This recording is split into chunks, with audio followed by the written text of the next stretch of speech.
आरपारी पारादीप अंचल बर्षियान श्रमिक नेता दोलगोविंद दास शरीर असुस्थता कारण परिवार लोके कटक नहीं जाउथुबा समय रे परलोक गमन करथिबा नै परिवार सूत्ररु सूचना मिलिथिबा बेले स्वर्गत दोलगोविंद दास वियोग में पारादीपर विभिन्न महल में शोकर छाया देखा मिली।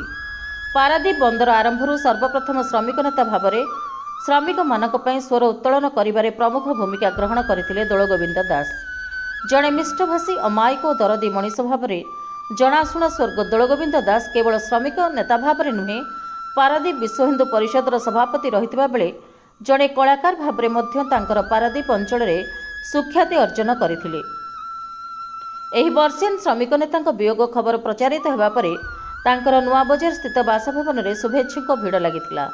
पारादीप अंचल विभिन्न श्रमिक संगठनर श्रमिक नेता दलगत निर्विशेष समस्त राजनैतिक दलर कर्मी और नेता सहित बुद्धिजीवी और विभिन्न शिल्प संस्थार कार्यरत श्रमिक माने बासभवन में पहुंची स्वर्गत दास को शेष दर्शन करथिले।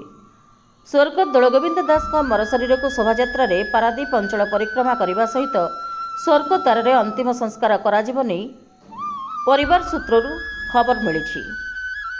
जगतसिंहपुर संतोष मल्ल रिपोर्ट, जन अधिकार लाइव।